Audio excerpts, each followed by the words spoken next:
Hola amigos, ¿cómo están? Bienvenidos a tu podcast favorito Entre Mentes. Hoy tenemos a un invitado de lujo. Se llama Gustavo Fernández, ufólogo argentino. Eh, Tiene una revista y un podcast llamado Al Filo de la Realidad. Ambos con más de 15 años de trayectoria. Participa en instituciones como Casa del Cóndor, Centro de Armonización Integral. Dicta cursos y conferencias temáticas esotéricas a nivel internacional. Y pronto lo tendremos acá en Chile, pero de eso vamos a hablar más adelante. ¿Cómo está Gustavo? Bienvenido a nuestro podcast. Gonzalo, sumamente agradecido, un placer acompañarte a ti y a tu audiencia, ¿no? Y muy honrado por esta invitación. Muchas gracias, don Gustavo.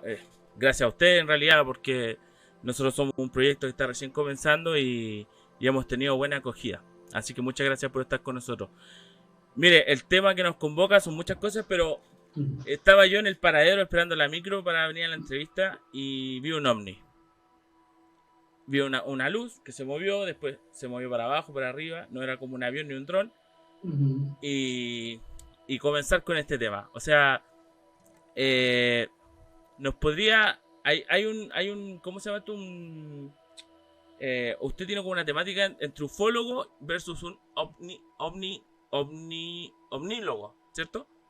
Sí, en realidad no entendería muy bien ese versus, ya que omnílogo es la expresión, por lo menos muy popularizada aquí en Sudamérica, del término ufólogo, es decir, el investigador del fenómeno ovni. No hay una contradicción. En todo caso, esa que tampoco es contradicción, como vamos a ver enseguida, esa diferenciación que me marca respecto a otros colegas en la investigación puede tener más que ver con la interpretación de qué se tratan estos fenómenos, estos objetos. Hay una ufología que mayoritariamente considera que estamos en presencia de naves extraterrestres y visitados por seres extraterrestres. Y hay una corriente que hoy en día está comenzando a prosperar y progresar, pero que hace 25 o 30 años era extremadamente insólita y exótica, donde postulamos que algunos de estos fenómenos, o mejor dicho, de las inteligencias detrás del fenómeno, pueden provenir no de otros cuerpos estelares, de otros planetas, sino de dimensiones y universos paralelos. Lo que se conoce como la teoría interdimensional.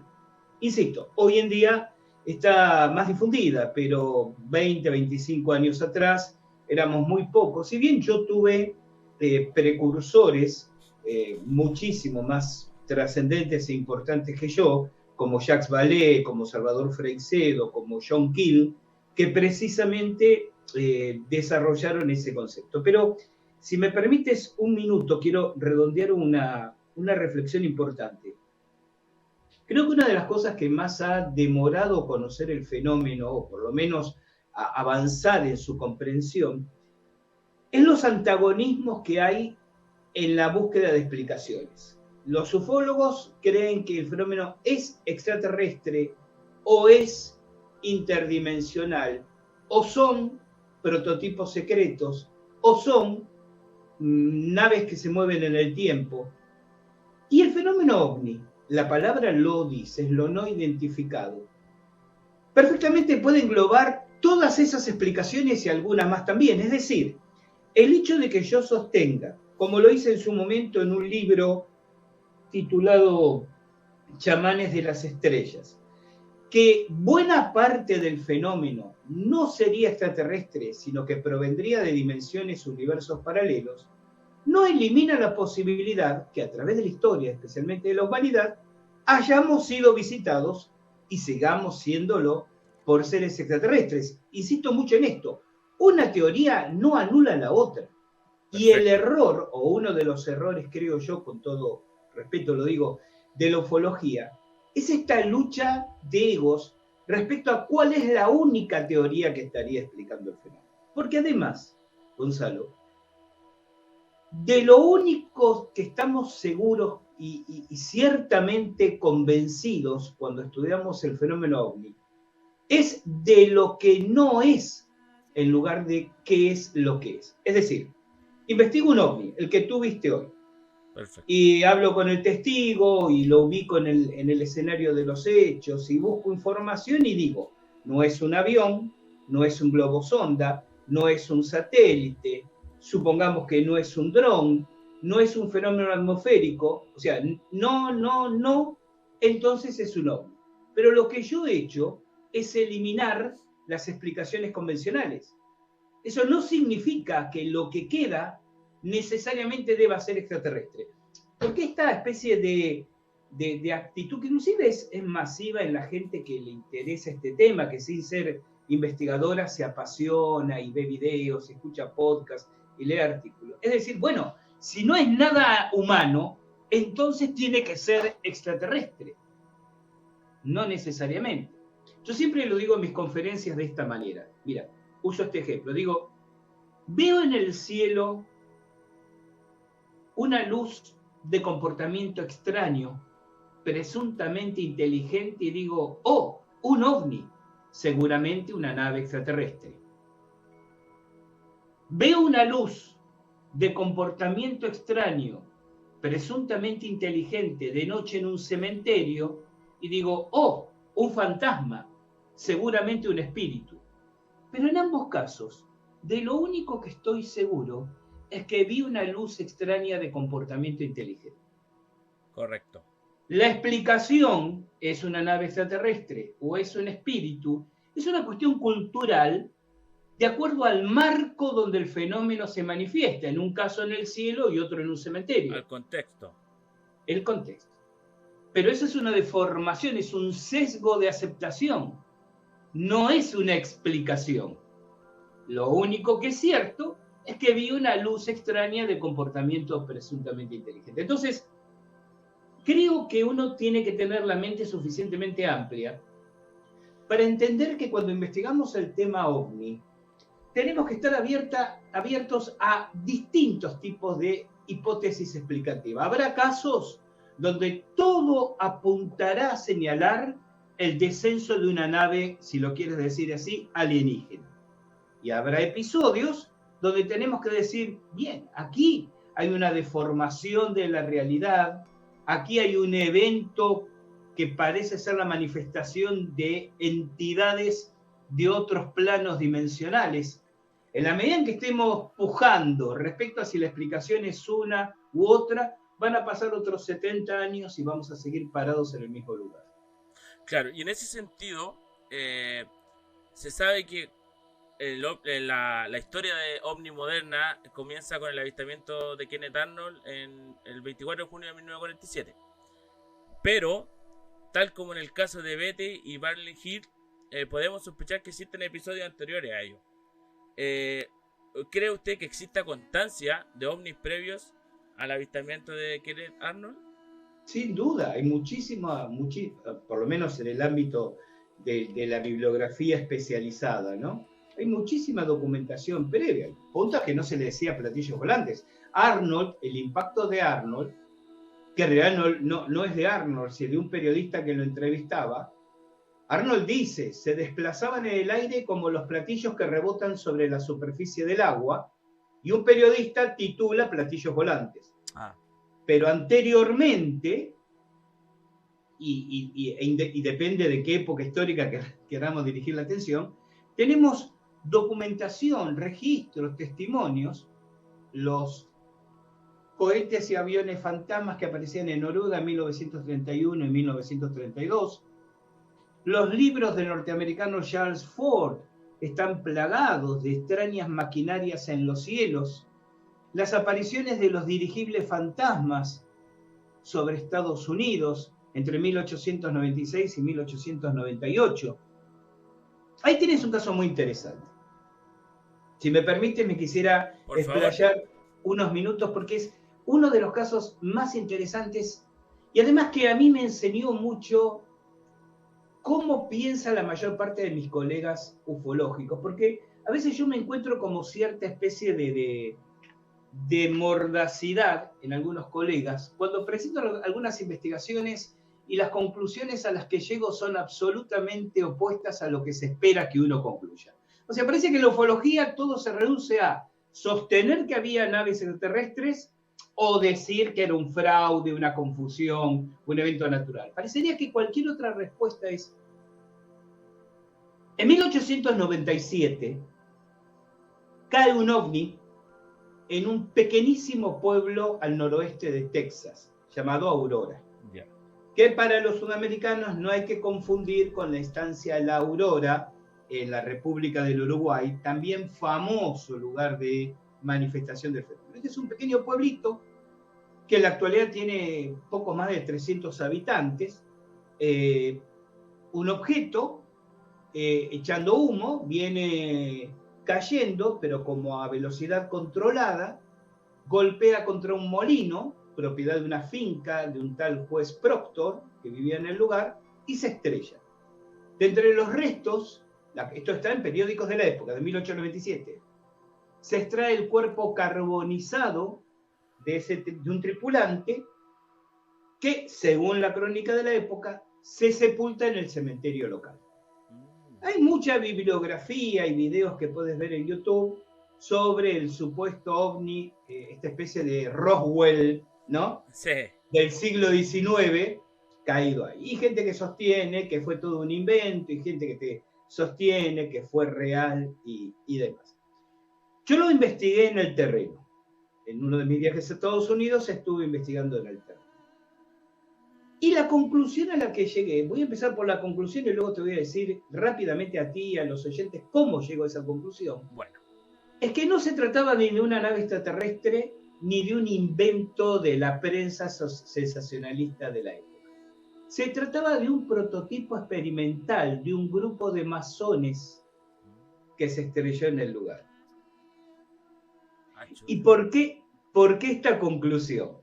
De pronto uno dice, ¿de dónde aparecen los masones en esta historia? Bueno, aparece de lo siguiente. Cuando llego a Aurora, al poblado en Texas, y accedemos al cementerio, el cementerio tiene dos áreas. Un área relativamente nueva, con muchas tumbas modernas, muchas tumbas porque esa zona de Estados Unidos, bueno, ahí hubo muchos ciudadanos del lugar que participaron de la Segunda Guerra Mundial, de la Guerra de Vietnam, entonces hay literalmente la ladera de un campo. Veterano. Sí, está dedicada a los veteranos. Pero hay un área del cementerio antiguo. El pueblo es fundado en el siglo XVIII, ¿sí? Esa zona es más pequeña, guarda tumbas de la época. La historia dice que el ser había sido sepultado en un determinado lugar, su tumba cubierta con una roca, sin inscripciones, sin cruz cristiana, sin ninguna particularidad. Bien oculto. Pero dentro del cementerio. Claro. Entonces, tomando en cuenta las descripciones primero de la época y después de fotografías tardías, digo, ya entrado el siglo XX, en la cual se mostraba esa tumba, fue relativamente fácil encontrar el lugar en el cementerio donde la misma había estado. ¿Por qué lo pongo en pasado? Porque hace aproximadamente 25 años, una agrupación norteamericana de investigación del fenómeno OVNI inició una demanda legal para pedir la exhumación del cuerpo para hacer el análisis correspondiente. Durante varias semanas, parece ser que una comisión de moral local se opuso a la profanación del cementerio. Durante varias semanas se prohibió incluso el acceso de personas a ese cementerio para evitar profanaciones y demás. Y para cuando se levanta la prohibición de ingreso, la tumba había desaparecido. No solo la piedra, sino también lo que había bajo esa piedra. Nunca se supo qué pasó. Bueno, la cavidad se rellena. ¿Y qué pasa con una cavidad cuando se rellena? Queda una depresión. Con el tiempo la tierra se va sentando y queda una depresión. Correcto. El punto es que, guiándonos por las referencias locales, las viejas fotografías, las posiciones de los árboles, encontramos la depresión donde había estado la tumba. Bien. Lo interesante es que en ese momento, cuando yo empiezo a observar las tumbas a mi alrededor, esto lo tenemos documentado en video y en artículos en nuestro portal, estábamos en medio de una sección exclusivamente de tumbas masónicas. No es un tema menor. Es decir, cuando decimos, perfecto, aquí es, y ahí comenzamos a prestarle atención a las inscripciones en las tumbas. Alrededor, claro. Empezamos a ver masones, totalmente raro. Estaba en el pleno centro de la sección masónica de este pueblo, lo cual tienen varias aristas interesantes, porque Aurora nunca fue un pueblo con gran densidad poblacional. Y esa cantidad de tumbas masónicas de la segunda mitad del siglo XIX demuestra que el pueblo literalmente eran masones y familiares de masones. ¿Se entiende lo que digo? Sí, sí, sí. La cantidad de tumbas masónicas en un pueblo que siempre tuvo 300, 400, 500 habitantes como mucho, indica que evidentemente la mayoría de la población, y seguramente todos los personajes importantes de la población, eran masones. Por supuesto, claro. Entonces el punto es, supongamos que el personaje que se estrelló era humano. Para ser enterrado en la sección masónica del cementerio, tenía que ser un masón. Si hubiera sido un humano, todavía no metí extraterrestres en la ecuación, habría sido sepultada en el área no masónica del cementerio. Y aún más, y si hubiera sido no humano, hubiera sido sepultado en las afueras del cementerio. Correcto. La única razón, y cualquiera que conozca de cerca la masonería sabe que lo que digo es cierto, para que haya sido sepultado en la sección masónica es que quienes recogieron el cuerpo tuvieran la certeza de que era un masón. Con lo cual, uno puede pensar este escenario. Un prototipo experimental tripulado por un masón con problemas técnicos busca aterrizar en donde él sabe que hay un grupo de masones que además no solo lo van a asistir, sino que de alguna manera lo van a proteger, porque recordemos que las apariciones de esos objetos, esos dirigibles fantasmas, recordémosle a quien no tenga presente el contexto que durante casi 2 años en el sur de Estados Unidos, Texas está en el sur de Estados Unidos, aparecían en las noches dirigibles con potentes reflectores que hacían maniobras que eran impensables para los primitivos dirigibles de ese entonces. Porque recordemos que los dirigibles más avanzados, el Hindenburg, el Zeppelin y demás, llegaron 30 años después. O sea, en ese momento, los pocos dirigibles prototípicos eran terriblemente toscos. Básicos. Y además incapaces de levantar reflectores potentes y llevar tripulación. Claro. Entonces, este era un modelo avanzado.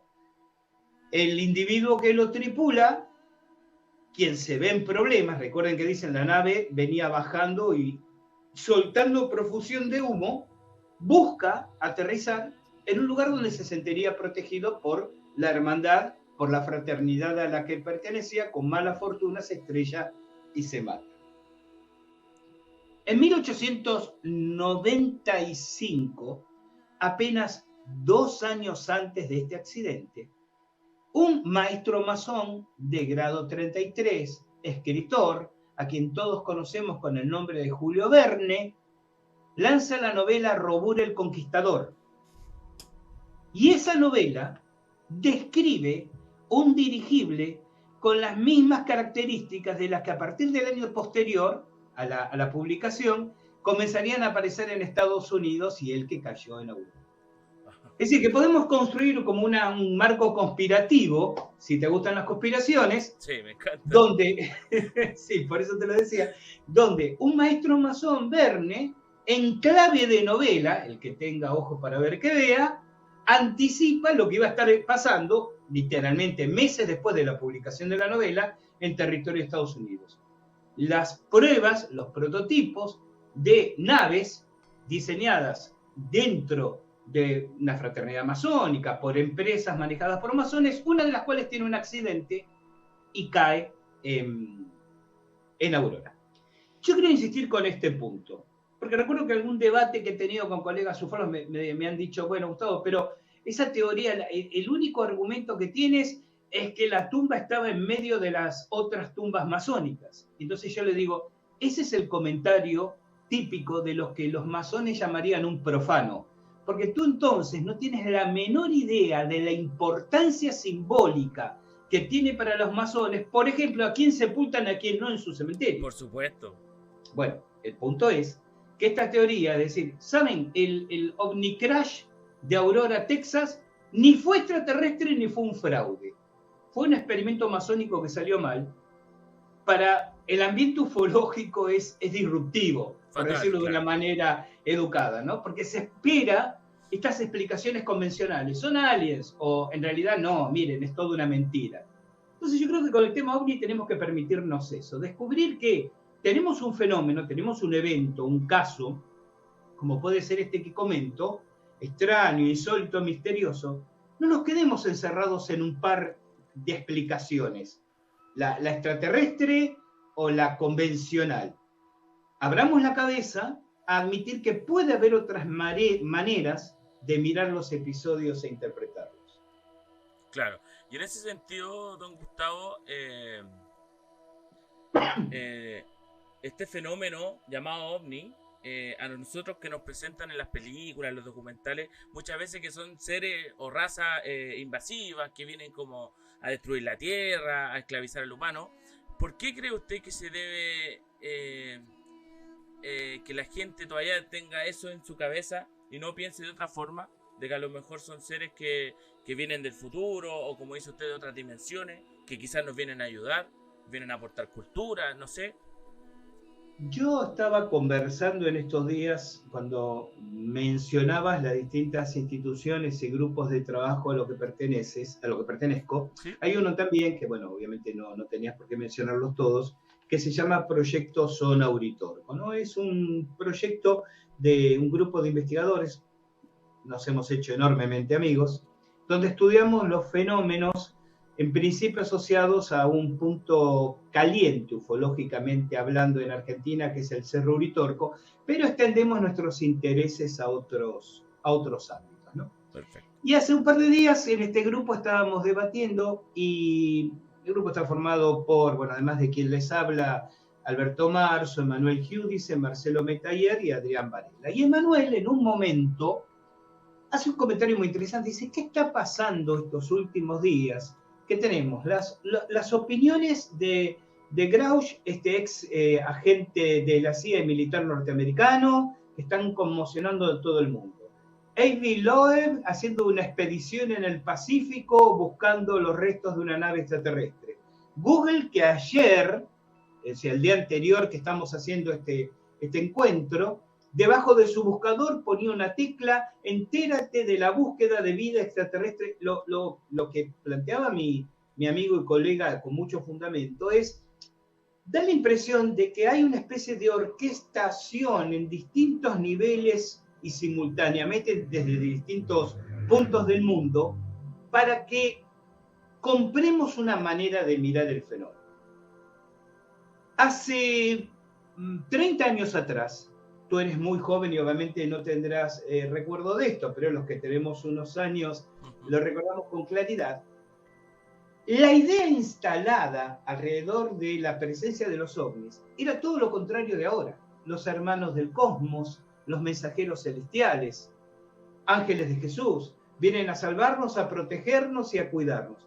Entonces, lo que uno se pregunta es, ¿cambia la mentalidad de la sociedad? Ahora hablamos de estas visitas que tal vez vienen a hacer experimentos con nosotros, a manipularnos, a invadirnos, y antes éramos ingenuos y pensábamos que estas inteligencias eran bondadosas y celestiales, ¿o hay una verdadera manipulación de la información que hoy en día hace que todos los medios estén hablando de esto, ¿no? Y de pronto dentro de 2 años todos los medios están diciendo que el fenómeno OVNI está explicado y no hay nada extraterrestre y todos son fenómenos convencionales y conocidos? Porque estas olas de manipulación, hay que pensar en tiempos históricos, no están ocurriendo por primera vez. Desde el año 47 es sistemático. Yo digo, si no fuera una operación de inteligencia sobre la manera de pensar de la humanidad, uno llegaría a la conclusión de que es una manipulación psicótica, porque desde el año 47 los servicios de inteligencia, los gobiernos, Alternativamente nos dicen, los ovnis son reales, los ovnis no existen, los ovnis son reales, los ovnis no existen. Una y otra vez. El proyecto Blue Book, yo voy a tomar en cuenta solo Estados Unidos, pero esto lo podría extender a un sinnúmero de países que tuvieron programa de investigación. En el año 1947, meses después de Roswell, si tomamos ese evento como punto de partida, el primer proyecto de investigación del fenómeno OVNI de la Fuerza Aérea Norteamericana, el proyecto Signo, emitió un comunicado oficial diciendo que el fenómeno posiblemente obedecía a inteligencias de origen no terrestre. En 1960, después vino un proyecto llamado Proyecto Grush, Rencor, muy gracioso el nombre, que en el año 1952 concluyó que el fenómeno era explicable en términos de eventos atmosféricos, confusiones con fenómenos de la naturaleza, el fraude de los testigos, etcétera, etcétera, etcétera. Luego llega el proyecto Blue Book. El proyecto Blue Book en 1962 emite un comunicado en el cual dice, bueno, solo el 15% de los informes recogidos no pudieron ser explicados. Solo el 15%, como diciendo, es una cantidad despreciable. Así fuera un 1%, si no pueden ser explicados, el fenómeno sigue teniendo el mismo valor que antes. En 1968, el informe Condon, un panel de científicos de la Universidad de Colorado, contratados por la Fuerza de Estados Unidos, emite un nuevo informe diciendo el fenómeno OVNI es explicable como confusión, o sea, lo mismo que decíamos antes, ¿no? Confusiones, fraudes, globos sondas mal interpretados. En 1973, la Fuerza Aérea dice que abre un nuevo grupo para investigar el fenómeno OVNI ante la cantidad de casos de origen desconocido. En 1978, y estoy por el 78, estamos en 2023, no los voy a aburrir, pero ¿entienden la dinámica? Es decir, cuando aparece la noticia, el Pentágono admite que hay objetos no identificados, el Pentágono ya lo ha dicho 15 veces en los últimos 40 años. Claro. Y cuando aparece un titular que dice, la Fuerza Aérea de Estados Unidos demuestra que los ovnis no existen, la Fuerza Aérea ya ha publicado lo mismo 15 veces en 40 años. Lo que pasa, que la sociedad es de memoria corta. ¿Qué decía? No recuerdo ahora cuál gran magnate de la prensa, nada hay tan viejo como un periódico de ayer. Entonces, lo que tenemos aquí es una manipulación. La sociedad sabe que hay algún fenómeno externo, las explicaciones van tomando como el matiz de la conveniencia del momento, porque, a ver, esta especie de blanqueo que está haciendo el Pentágono, ¿no? Y las esferas norteamericanas de decir, sí, admitimos que hay WAPs, como se dice ahora, ¿no? Sí. A partir de los videos de los ovnis tic-tac y todo lo demás. Es muy funcional para obtener del Congreso grandes recursos en sistemas defensivos, bajo la premisa de que hay posiblemente un peligro del espacio exterior del que protegerse. Pero esto también cumple otra función, Gonzalo. ¿Qué pasa si el verdadero origen del fenómeno, la verdadera inteligencia detrás del fenómeno, es tan extraña, tan inalcanzable, como la teoría que hablábamos al principio, universos paralelos, interdimensional, que tienen que inventar la hipótesis extraterrestre para mantener a la población en la falsa tranquilidad de que estamos ante un enemigo físico del cual nuestro gobierno nos puede defender? Claro. Porque si el gobierno norteamericano, para el ejemplo que estamos dando, aplicaría cualquiera, tiene que admitir a la sociedad, miren, hay entidades no físicas que provienen de dimensiones paralelas, que aparecen donde quieren, desaparecen y no tenemos manera de capturarlas. No tenemos manera de defendernos. ¿Cómo justifican su autoridad frente a esa sociedad? No, difícil, complicado. De hecho, viendo al ejemplo que usted da de Estados Unidos, ¿no fue Ronald Reagan que dijo que se tenían que unir todas las naciones por un enemigo exterior? del planeta. Sí. Aunque muchos dijeron que fue simplemente una metáfora. ¿Se comprende? Claro. Cada uno hace la lectura que desea hacer. Fíjate que cuando se crea la Fuerza Espacial Norteamericana, a mí hay un detalle que me resulta sumamente interesante. En el 2017 se crea la Fuerza Espacial Norteamericana, que en sus fundamentos, en su protocolo fundacional, realmente es muy ambiguo, porque dice para proteger a los Estados Unidos de toda amenaza proveniente del espacio exterior. Y digo que es ambiguo porque esto tiene dos formas de interpretarse. O amenazas extraterrestres en el sentido que estamos pensando, o sistemas de ataque de otras estaciones, pero que atacan desde el espacio. Es decir, si China tiene una base en la Luna y desde ahí lanza misiles contra Estados Unidos, o Rusia tiene satélites en órbita que atacan a Estados Unidos, también son amenazas del espacio. Por supuesto. Es decir, el protocolo fundacional es lo suficientemente ambiguo como para no tener que comprometerse para explicar para qué se creó esa fuerza espacial. Que en el año 21, hace 2 años, pasó a ser autónoma, es decir, hasta el 21 dependía presupuestariamente sobre todo de la Fuerza Aérea.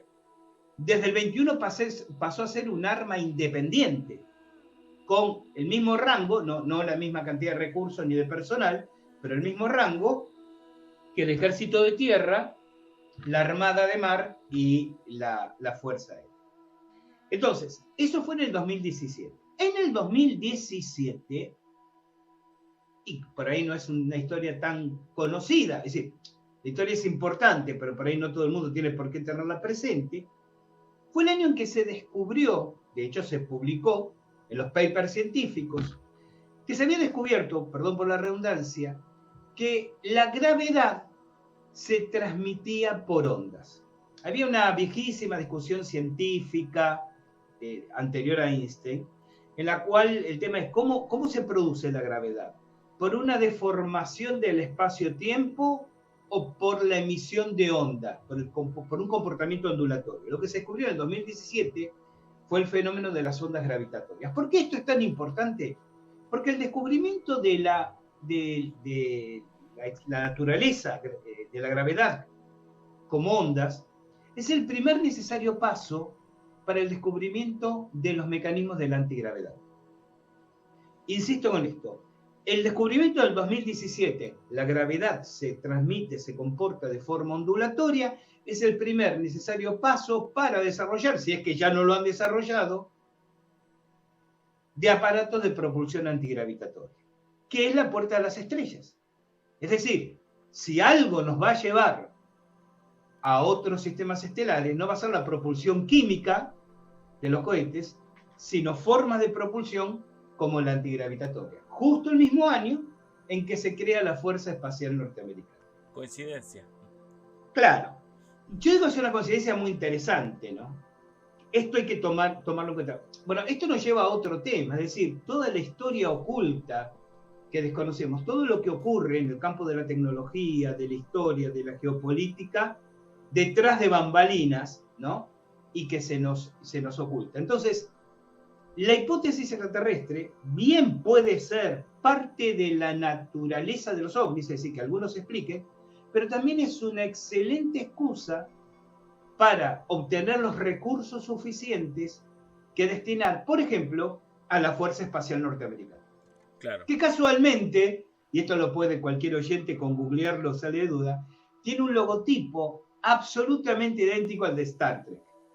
Es más, en algún momento, inclusive se dijo, qué raro que los franquiciantes de Star Trek, Gene Roddenberry ya había muerto, ¿no? Pero, y los herederos, no recusaban, no demandaban al Estado norteamericano, porque no es que el Estado norteamericano le compró los derechos del logotipo, ¿no? Extrañamente es prácticamente el mismo logotipo.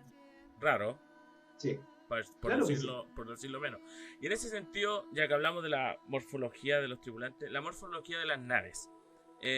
Algunas son lenticulares, redondeadas o esféricas. ¿Podemos interpretar estos arquetipos como femenino y lo masculino? Dentro de este análisis, ¿tiene lugar el ovni de forma triangular? Y si es así, ¿cómo podríamos interpretarlo?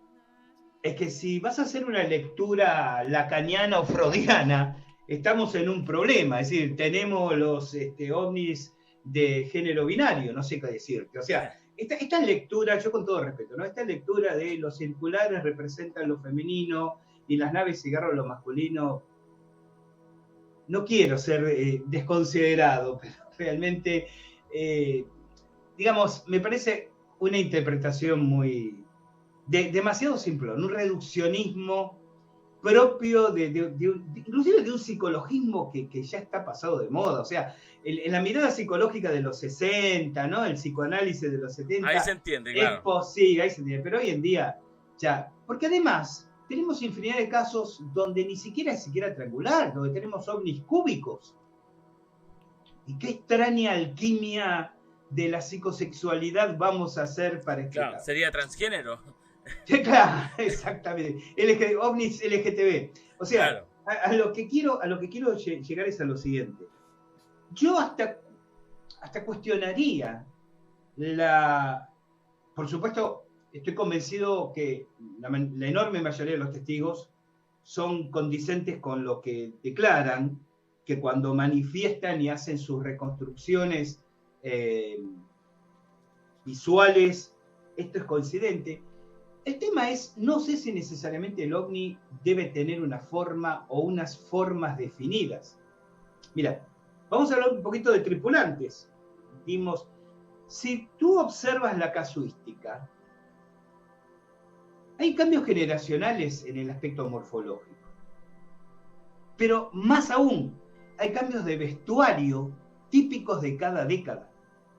En los años 50, recuerden el caso del pintor en Italia, Johansson, como una referencia, el típico tripulante de ovni era pequeño, cráneo muy desarrollado, piel verdosa, y solía llevar un mono ajustado al cuerpo, botas hasta la rodilla, guantes naranjas hasta los codos y una pequeña capa corta en la espalda, a los Flash Gordon. Y yo quisiera que alguien me explique para qué diantres necesitan una capa para tripular una nave espacial. Pero bueno, a ver, yo no puedo descalificar ese testigo por esa descripción que parece más propia de un cómic. Yo tengo que aceptar que si el testigo es fidedigno, lo que describe es lo que él está convencido de haber visto, ¿de acuerdo? Entonces, enormes cantidades de casos me lo describían de esa manera. Cuando entras en la década del 60, el típico ufonauta era muy parecido a los seres humanos, pero rubio, generalmente de ojos muy celestes, cubierto con un traje plateado y una escafandra. Pleiadiano. Astronauta. Porque recordemos que en los 60 sí, el estereotipo cultural era el del cosmonauta o astronauta norteamericano que solía usar un mono plateado blanco y escafandra. Correcto. En los 70, después si quieres vamos a los pleiadianos, arturianos y demás. En los 70, cuando tú miras la casuística de la época, estoy hablando de proporciones generales, siempre hay alguna excepción, por supuesto, que justifica la regla. El tripulante solía ser de largos cabellos, muchas veces con barba y túnica, un poco como Jesucristo Superstar en los 70. Culturalmente, la época del hipismo. De los hippies, claro. Y en los 80, y estaba el conservadurismo de Ronald Reagan, es cuando aparecen los grises. Es decir, esta idea de los grises aparece en los 80. Ahora, ¿esto qué significa? Yo establezco, no lo establezco yo, lo establecemos muchos investigadores, que hay una relación directa entre el paradigma cultural de un momento y lo que la gente creía ver. ¿Me sigues hasta ahí? Sí. Porque tenemos que admitir eso, o tenemos que admitir que hay un Christian Dior cósmico que cada década cambia la moda interplanetaria. Como en la segunda posibilidad mucho no creo, vuelvo a la primera. Sí. Ahora, ¿por qué en cada década la mayoría de los avistajes tenían características particulares? Porque expresaba la identidad cultural de la época. ¿Estoy diciendo que los testigos alucinan o fabulan? No. Lo que estoy diciendo es que el fenómeno ovni y la inteligencia que se mueve detrás del fenómeno ovni es proteiforme. ¿Qué significa esto? Que se manifiesta según la expectativa, bajo la apariencia que el testigo espera ver. Si tú te encuentras con un ovni en el medio de la madrugada en una carretera, dices, es una nave extraterrestre. Seguro que adentro hay un extraterrestre con tentáculos y 14 ojos. Es muy posible que esta inteligencia se manifieste como la proyección de lo que tú deseas o tú temes ver. Ya entiendo. Entonces, esta es una de las razones, una de tantas, por la cual, para mí, abona la teoría interdimensional. La teoría interdimensional, básicamente, lo que dice es que se trata de entidades, no son los multiversos del Doctor Strange, aclaremos. La teoría interdimensional postula que hay energías inteligentes, entidades no físicas, que en este plano, en este universo, se manifiestan de formas que para nosotros violan las leyes, porque en realidad responden a leyes de otros planos. Claro. Y una de estas características sería manifestarse de acuerdo o como respuesta espejando el contenido psíquico, pero no el contenido psíquico en pensamientos, sino en deseos o temores, es decir, el contenido inconsciente y emocional del testigo que se encuentra con el fenómeno. Sí. ¿Se entiende? Sí. Entonces, el aspecto de los ovnis, el aspecto de sus tripulantes, la vestimenta de sus tripulantes, responde al momento en que el testigo o al marco ideológico, cultural, al paradigma en que el testigo lo ve, adaptándose el fenómeno. Es decir, el fenómeno no es la vieja premisa de que lo observado no es ajeno al observador, tendría en el fenómeno ovni un cumplimiento absoluto. El fenómeno se manifiesta respondiendo a la naturaleza psíquica del sujeto. ¿Por qué hace esto? Bien, aquí hay como un gran debate. Hay investigadores que dicen, bueno, porque necesita o busca condicionar la respuesta del sujeto, del testigo. Yo pienso, no somos tan importantes en el universo como para que aparezcan estas entidades tratando de condicionarnos a nosotros. Es la manera en cómo se presenta de acuerdo a los arquetipos del inconsciente colectivo dominante. Es decir, el ovni que se manifiesta o la inteligencia que se manifiesta de determinada manera solo puede manifestarse así porque la naturaleza de los arquetipos dominantes del inconsciente colectivo son ahora uno, dentro de 20 años eran otros y 40 años atrás eran otros. Perfecto. Si nosotros creemos que el universo es una cosa física, inmutable, con leyes rígidas, esta explicación que estoy dando parece una absurdidad. Claro, no cabe. Pero si nosotros entendemos que el universo físico y el universo psíquico son planos interactuantes y lo que llamamos materialidad es solo la percepción ilusoria de una parte de la verdadera realidad, vamos a darnos cuenta que lo que llamamos ovni, lo que llamamos fantasmas y lo que llamamos críptidos son manifestaciones de la metarealidad, es decir, de una realidad que trasciende la limitación de nuestra percepción física, sensorial, emocional de esa realidad trascendente. Y en ese sentido, don Gustavo, entra la espiritualidad, y en su libro, como usted bien lo decía, Chamanes de la Estrella, hay 3 formas que las personas canalizan: el despertar espiritual, la ingenuidad, la paranoia galopante. ¿Cree usted que el fenómeno ovni tendrá en el siglo XXI un rol creciente, si es que no derechamente protagónico, en la experiencia trascendente? Yo creo que ya la ha tenido y estamos en otro nivel de la curva. En el siglo XX el fenómeno ovni fue un detonante evolutivo. Yo siempre digo, la historia del pensamiento humano no fue la misma después de la masificación del fenómeno ovni, porque, lo decíamos al comienzo del programa, Gonzalo, el fenómeno ovni se ha manifestado de siempre. Lo que hubo en el siglo XX es una detonación social del fenómeno. Y eso movió muchas cosas en el inconsciente colectivo, porque lo que somos como sociedades, lo que somos como individuos, es el emergente último de las tensiones que los arquetipos del inconsciente colectivo mueven allí en la base de nuestro psiquismo colectivo. El fenómeno ovni, yo siempre digo, tú conoces lo que en budismo zen se llama koan, ¿no? Son esas preguntas que el maestro le hace al discípulo, preguntas que son absurdas, que no tienen respuestas lógicas, pero que el discípulo piensa y trata de encontrarle una cierta coherencia, y en ese esfuerzo mental se produce el satori, el despertar. Bueno, yo digo que el ovni es un cósmico koan zen. Ha impactado en la humanidad, empujando la evolución psíquica y por carácter transitivo la tecnológica en direcciones que seguramente no habrían sido las mismas si no hubiera aparecido. Todo testigo del fenómeno ovni y una enorme masa de los que nos interesa el fenómeno, tú y yo, sin ir más lejos, hemos empezado a interesarnos en el tema ovni, y ese interés nos ha llevado a otras disciplinas. Correcto. Nos hemos interesado en la parapsicología, en la neoespiritualidad, en el chamanismo, en las religiones comparadas, en el reiki. Y eso fue muy evidente en los años 50, 60 y 70 del siglo pasado.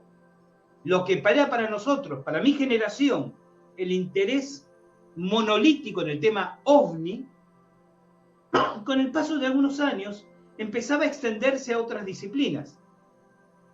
Y yo me encuentro con cierta frecuencia con colegas de la investigación que tienen mi edad, poco más, poco menos, y que compartimos intereses distintos, y todos decimos, pero todos comenzamos alrededor de esas conferencias sobre ovnis, de esos magazines sobre ovnis, o de esos grupos de adolescentes que nos reuníamos para hablar de ovnis. Ahora, en el siglo XXI, que es lo que tú me preguntas, el interés por los ovnis en realidad ya se diluye detrás de una ola neoespiritual que implica duendes, contactos telepáticos con la divinidad, con la fuente primera, terapias holísticas. Hace 50 años, 40 años atrás, había muy pocos contactados. Esto yo lo comento en mi libro, ¿no? Había muy pocos contactados. Siragusa, Adamski, en Argentina, Zagorski, muy pocos, ¿no? Y la gente apasionada escuchaba las revelaciones de esos contactados. Hoy en día, la mayor parte de nuestros conocidos o parientes que están en este tema han tenido algún tipo de contacto directo, y algunos lo tienen frecuente. Es absolutamente natural. Si algún oyente dice nada, pero es que la gente está definitivamente loca, es una opinión personal. Yo lo que observo es que es absolutamente normal encontrarte personas que te dicen, yo hablo con la divinidad, yo tengo un guía espiritual, a mí se me manifiesta el arcángel tal, yo me comunico con los espíritus, tengo un duende en mi casa, con una naturalidad apabullante. Es decir, que el contactismo en el siglo XX era propiedad de unos pocos, era monopolio de unos pocos. Sí. Hoy en día se ha sociabilizado y se ha diversificado, y todo el mundo es parte del contacto. Y además, la gente tiene una experiencia mística, habla con el espíritu del abuelo que vino a darle un mensaje, se hace reiki, ve un ovni. ¿Se entiende lo que digo? El fenómeno ovni como tal ya pasa a segundo plano. Cuando los medios de prensa hacen tanto foco en el tema ovni, yo a veces pienso, digo, muchachos, vienen 30 años atrasados. Si están pensando en el interés de la audiencia o en la sorpresa de la audiencia, digo, están 30 años atrasados, porque la mayor parte del público ya da al ovni como un hecho, ya acepta con naturalidad lo extraterrestre. Claro, claro. Y te piden, y bueno, aquí tenemos este tema que tú introdujiste, ¿no? Y aparecen ya que los pleyadianos, que los arturianos, que los reptilianos. Yo en ese sentido soy muy prudente, yo soy un investigador de campo. No soy un contactado, no me considero fuente de revelaciones cósmicas. Yo digo, yo no digo que los reptilianos puedan existir, que los pleyadianos, pero me preocupa un poco esta moda de vamos a hacer un taller para contactar con los pleyadianos. Primero, a ver, permíteme evidencias que los pleyadianos existen. Porque si la respuesta es bueno, pero en realidad los pleyadianos se manifiestan en una meditación que hacemos sobre un cristal de cuarzo, de acuerdo, pero el hecho de que yo cierre los ojos con el cristal de cuarzo y crea que me hable una entidad, también puede ser producto de mi inconsciente, ¿verdad? También puede ser, si tengo que tomar las hipótesis, tengo que tomarlas todas. Alguna entidad del bajo astral que se hace pasar por, ¿verdad? Y entonces, ¿qué me dicen esos maestros o maestras del contacto pleyadiano? Bueno, evidentemente tu grado evolutivo no te permite que te resuene esta información, y es aquí donde yo digo, todo el mundo tiene el derecho de creer lo que quiera creer. Y la creencia tiene un gran beneficio, la creencia no necesita evidencia. Si yo te digo a ti, creo en Dios, y tú me dices, bueno, dame pruebas de que existe. No, yo te dije que creo. Yo no tengo que demostrar una creencia. Ahora, si yo lo propongo como un hecho de la realidad, como una verdad, claro, con la cual te vas a poder contactar, tengo que darte una evidencia. Entonces, ¿me hablas de pleyadianos? ¿Me hablas de arturianos? Bien, dame la evidencia. Y que la evidencia no sea el video de un youtuber que me muestra un pedazo de video o una foto dudosa de, ¿no? O sea, quiero algo que sea más... Porque aquí hay otro problema, Gonzalo. Respetando las plataformas y toda esta red de aplicaciones y de redes sociales que hoy se popularizan, muchísimos investigadores ufológicos de las nuevas generaciones y un enorme público apasionado no conoce la construcción básica de la ufología. No ha leído a Hynek, no ha leído a Vallée, no ha leído a Antonio Rivera, a Aimé Michel. Estoy dando nombres que para la mayor parte tal vez de los oyentes resulten desconocidos. Me ha pasado que cuando yo lo he mencionado en otras charlas me han dicho, pero yo de esa gente no encontré nada en YouTube. No, esperen. Hubo una ufología antes de Internet. Claro. ¿Se entiende lo que digo? Sí. Cuando a veces se acercan algunos jóvenes y me dicen, Gustavo, quiero introducirme en esto de la investigación OVNI. ¿Qué video veo? No, espera, ¿sabes qué? Toma, estos 14 libros, léelos. Vamos a hablar de ellos. Después, si quieres, tendrás un criterio para buscar en Internet. Entonces, mucha gente dice, no, pero la existencia de los pleyadianos está demostrada. En Internet hay un montón de videos de ellos. Esa no es evidencia. No entiendo. Alguien dirá, bueno, pero es que yo lo sigo al youtuber tal que demuestra que en realidad los pleyadianos son los mayas que escaparon de la Tierra y encarnaron y vuelven ahora para... Sesgos de aceptación, creencias personales que son respetables. Yo jamás voy a decir de esa gente, nunca me escucharon decir estos locos, estos fabuladores, estos mentirosos, como por ahí muchos escépticos tienden a hacer, ¿no? Lo que digo es, pertenece al campo de la creencia. Está todo bien con quien tienen creencia, pero yo como investigador tengo que aportar evidencia y tengo que aportar reflexiones, o sea, la construcción de un pensamiento articulado. Hay quienes dirán, mucho cerebro y poco corazón. Está bien, yo siempre digo, hay que abrir el corazón, pero no a costa de cerrar la cabeza, ¿no? Entonces, cada uno trabaja desde su lugar, y mi trabajo es este, mi trabajo es la investigación, la búsqueda de antecedentes, el cruce de información, y sobre todo la reflexión, sobre todo. Claro. Usted escribió un libro sobre la OVNI, las Torres Gemelas. Así hablando es. de Estados Unidos, de este ejemplo que usted coloca. ¿Qué reflexión saca después de haber escrito este libro? Porque el tema de las Torres Gemelas es un suceso, o sea, si no lo conoce a las personas que hoy viven, no, lo dan todos los años, hay documentales, hay un montón de cosas donde aparecen estas figuras en el humo, se ven unas ovnis por ahí. ¿Qué reflexión saca usted al haber escrito este libro? Primero, ¿por qué lo escribe? ¿Qué le nace para escribir? Y después, ¿cuál es su reflexión? El libro lo escribo en colaboración con otro investigador argentino llamado Tomás Latino. Cuando ocurre eso, que para los que tenemos los años para recordarlo fue muy impactante, todos recordamos qué estábamos haciendo cuando nos enteramos del ataque de las Torres Gemelas, ¿no? Correcto. Además, creo que fue la primera vez que cientos de millones de personas pudieron ver en tiempo real una catástrofe de esa magnitud. A mí, obviamente, primero me interesó muchísimo. Mi actividad durante años ha sido la de periodista, entonces uno tiene una cierta deformación profesional, ¿no? Es decir, no puede desconectarse de las noticias de actualidad. Me interesó muchísimo por las evidentes implicancias geopolíticas que iba a tener, como de hecho tuvo. Pero un día se contacta conmigo Tomás y me dice, Gustavo, es necesario que veas un material. Tomás había ido grabando en los viejos VHS, en los viejos videocassettes, lo que iba mostrando la televisión en distintos canales. Muchas imágenes nunca se volvieron a ver, nosotros las conservamos en VHS, y empezaron a aparecer ovnis, objetos no identificados.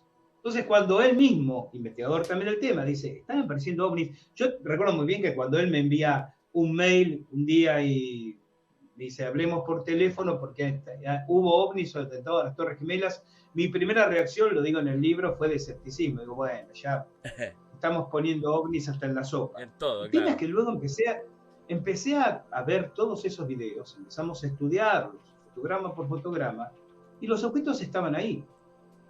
La discusión es, ¿se trata de objetos de observación de tecnología humana para monitorear lo que estaba pasando?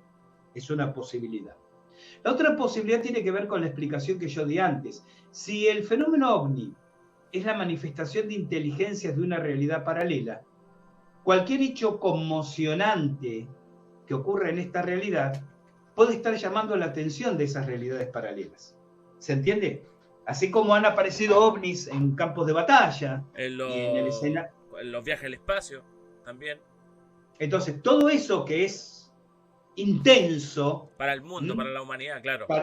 Para el universo psicofísico en que vivimos, es como agitar las aguas del estanque. Puede hacer que otras inteligencias vengan a mirar qué está pasando. Cualquiera sea de las dos explicaciones,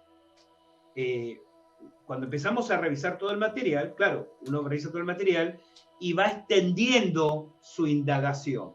Y nos encontramos con algo que en ese momento, si me permites que lo diga en latín, nos putearon en arameo, que es cuando cuestionamos la historia oficial.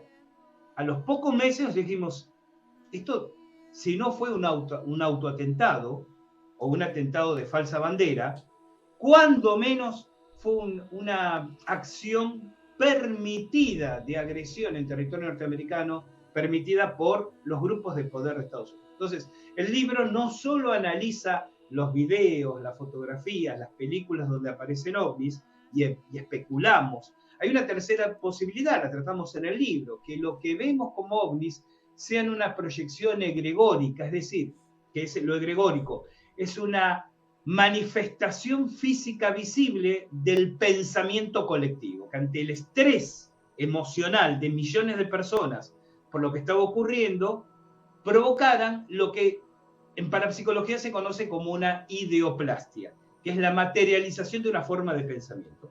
Es una posibilidad. De hecho, inclusive en el libro, y recordemos que el libro fue escrito 21 años atrás, entonces uno también tenía otra mirada sobre estos temas, ¿no? Si en 21 años no modificaste y evolucionaste, algo te pasó. Entonces, yo recuerdo que en el libro decíamos, bueno, a ver, estas son las tres posibilidades. Tomás se inclina más hacia la posibilidad A, yo me puedo inclinar más hacia la posibilidad B, pero hay un hecho que es innegable, los objetos estaban. Es lo que yo decía, nosotros recibimos bastantes correos amenazantes, ¿no? De amenazas o de insultos de gente que decía, ¿cómo? Porque siempre está esto, ¿no? ¿Cómo buscan lucrar? Miren, si el tema pasara por el lucro, me hubiera puesto un comercio de bebidas y comidas y hubiera ganado mucho más dinero. O sea, quien escribe y publica no lo hace por el lucro. No. Es decir, quien dice eso nunca publicó un libro. Empecemos por ahí, ¿verdad? Es claro. Los que hemos publicado libros sabemos que es más por la catarsis que hacemos de una idea, de un pensamiento, de una emoción, que por pensar me voy a hacer millonario con lo que viene de ser. No, y bueno, no saben lo difícil que es escribir un libro, la investigación, los años que lleva, entonces... Por eso, pero digo, más allá de eso, yo lo que decía, y lo planteaba, respondía en lo individual y también cuando escribía sobre lo colectivo, es, si nosotros creemos haber constatado la presencia de ovnis. ¿Por qué no podemos hablar de ello? No estoy faltándole el respeto a las víctimas al hablar de ovnis en las Torres Gemelas. Estoy mencionando un hecho. En todo caso, el respeto sería tergiversar los hechos para ocultar cierta información. Bien. Y en ese andar, reuniendo informaciones, cuando empieza a cimentarse esto del autoatentado, esto de la casi certeza que lo que pegó en el Pentágono no fue un avión, sino un misil. Sí. Creo que después, en los años siguientes, empezó a haber mucho material girando en libros, en sitios en internet, en documentales sobre el tema. A nosotros nos queda el humilde aporte de haber sido de los primeros que públicamente publicamos, valga la redundancia, ese tema.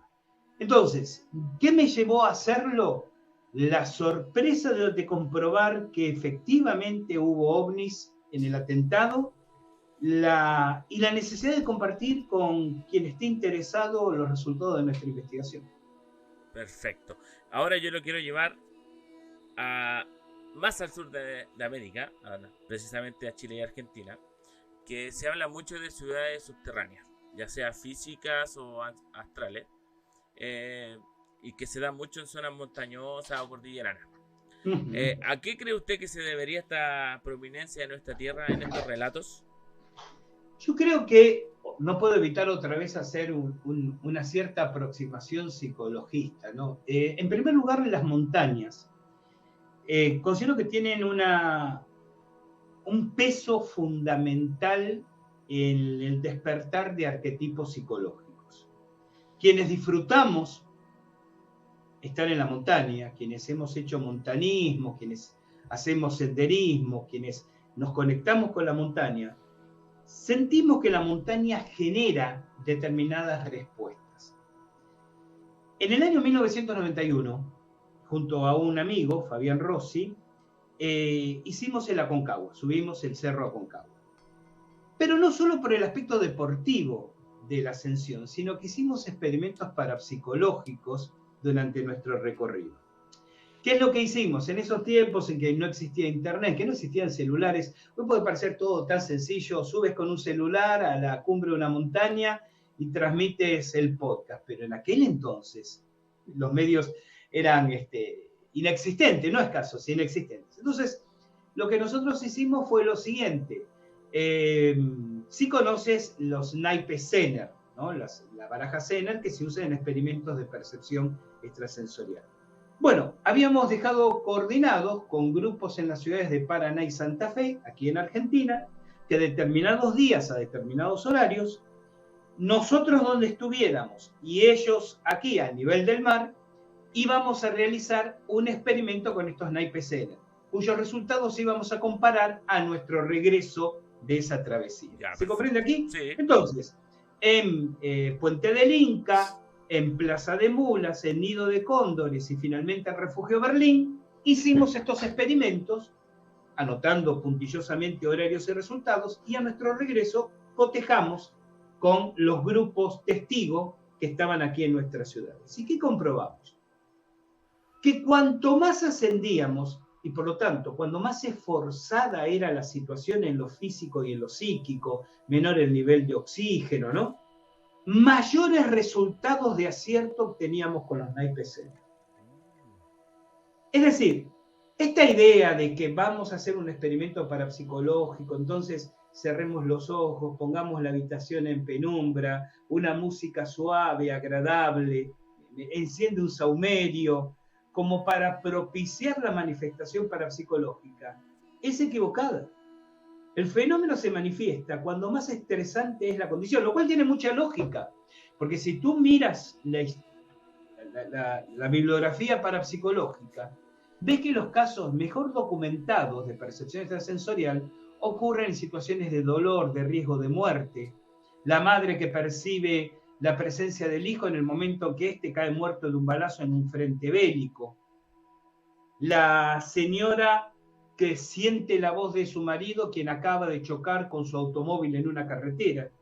Entonces tenía coincidencia y explica también que a través de la historia los anacoretas, los ermitaños, tantos sabios y santos, para despertar espiritualmente, buscaban precisamente la soledad de las altas montañas. Se entiende entonces. Entonces, la montaña evidentemente tiene un impacto que tiene que ver con lo infrapsíquico, con lo profundamente psíquico, que tiene que ver también con lo alquímico, porque la montaña, especialmente los volcanes, sean estos activos o apagados, mi querido Gonzalo, es el único lugar de la superficie del planeta donde los 4 elementos están presentes simultáneamente. Tierra, fuego, el magma, que ahí está más cerca de la superficie que en ningún otro lugar, Correcto. agua, en las nubes, en la nieve o en la lluvia, y el aire. En cualquier otro lugar del planeta vas a encontrar 3 de estos elementos. El único lugar donde encuentran los 4, como si fuera un verdadero atanor alquímico, es en las montañas. Entonces yo creo que las montañas producen un profundo impacto en el inconsciente que, por ser profundo y en el inconsciente, abre el ojo espiritual, abre la percepción a otras realidades. Y aquí llegamos al tema de las ciudades subterráneas. Yo en mis andares, y obviamente me queda mucho por andar todavía, pero digo, en lo que he recorrido hasta ahora, no he encontrado evidencia de estas pretendidas ciudades subterráneas físicas. Erx, bajo el Cerro Uritorco, Isidris, en Mendoza, Argentina, Shasta, bajo el Monte Shasta, en California. Pero no estaría tan seguro de negar la posibilidad que en ese lugar se abra algún tipo de portal que permite percibir presencias de otras dimensiones y que decodificamos o interpretamos como una ciudad, en el sentido de hay un conglomerado de inteligencias que percibo se encuentran aquí. Claro. Si ese conglomerado de inteligencia, mi propia construcción cultural me va a hacer pensar en un pueblito, ¿no? En una ciudad. Entonces, otra vez, alguien me citará determinados autores, me dirán, bueno, pero tal autor dibuja los espejos que se encuentran bajo la montaña, bien, y el autor, no, porque el autor viajó en una nave espacial y estuvo ahí, entonces lo dibujó, de acuerdo. Evidencias, no, pero yo creo mucho en lo que dice este autor, porque él de lo que habla es como yo pienso, listo, estamos en el campo de las creencias. No te pido que me demuestres nada, porque es tu creencia, pero no puedes pedirme que te crea si yo necesito evidencias. Lo que los hechos yo tomo el caso particular del Cerro Uritorco. Hemos hecho decenas de trabajos de investigación en ese lugar. Hemos pasado centenares de días, no de horas, a través de los años, investigando, recorriendo, acampando, fotografiando, entrevistando testigos. Y evidentemente es un lugar donde se rasga el velo entre los planos. Y creo que la ciudad, entre comillas, es la manera en que interpretan ciertos testigos dentro de su esquema cultural lo que sienten percibir y no pueden poner con otras palabras. Perfecto. Don Gustavo, sabemos que próximamente va a estar en Chile. Sí, así es. Ahora, a fin de julio, voy a estar en Papudo, el 21, 22 y 23, y el 28, 29 y 30 en el Cajón del Maipo, realizando unas formaciones de guía de Temazcal, esta ceremonia y medicina prehispánica, oriundo del México prehispánico, que amo y que hace tantos años se lleva muy buena parte de mis tiempos y mis energías. Así es. Para que la gente pueda entender un poco de qué se tratan estas formaciones temazcales. Bueno, el temazcal es una ceremonia, la palabra temazcal proviene de un antiguo idioma prehispánico, en náhuatl. Temaz, vapor, cal, casa, ¿no? Casa de vapor. Básicamente es una tienda de forma hemisférica, dentro de la cual se introducen piedras calentadas al fuego, sobre las cuales se arroja una infusión preparada con hierbas medicinales.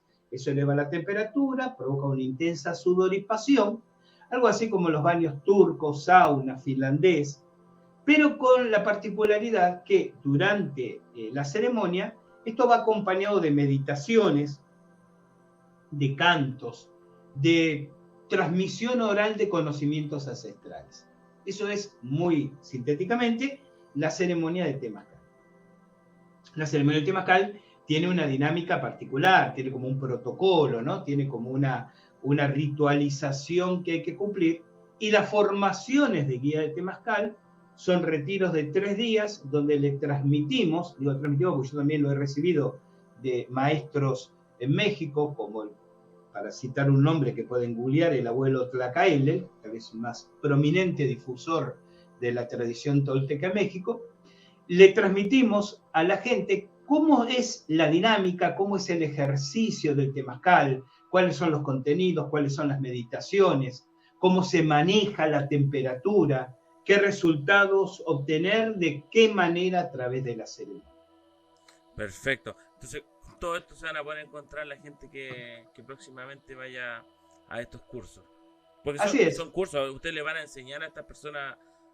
Exactamente. Tanto en Papude como en el Cajón del Maipo, son retiros de 3 días cada uno, completos, donde le voy a enseñar a la gente, para quien quiera, es decir, la idea no es hacer temazcales para que la gente vaya a disfrutar el temazcal. La idea es hacer temazcales con todo el componente ritual y técnico necesario para que la gente que siente este tipo de llamado sepa cómo realizar a su vez la ceremonia.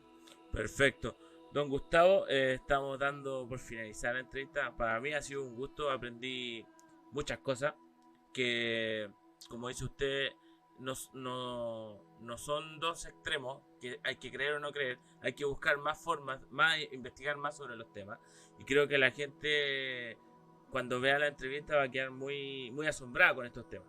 Y sobre todo el tema de las formaciones temazcales, porque para mí yo no la ubicaba. De hecho, ya me puse en contacto con la persona para ver cómo se puede hacer y todo, porque lo encuentro muy interesante. Así que muchas gracias por estar con nosotros en nuestro podcast y un abrazo grande.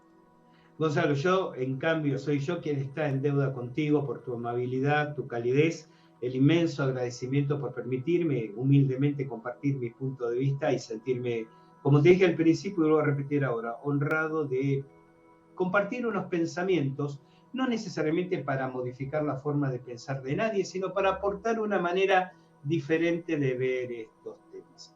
Y agradecido, por supuesto, a tu audiencia, porque como acostumbro decir, sin ustedes allí, nosotros aquí, ¿para qué, no? Después de todo. Así que gracias realmente de corazón. Un abrazo muy grande, don Gustavo, que esté muy bien y esperemos estarnos viendo ahora en esta visita a Chile. Sí, sería genial darte un abrazo y por supuesto quedo a disposición para cualquier otro encuentro. Muchas gracias, que esté muy bien. Hasta luego. Muchas gracias. Hasta luego.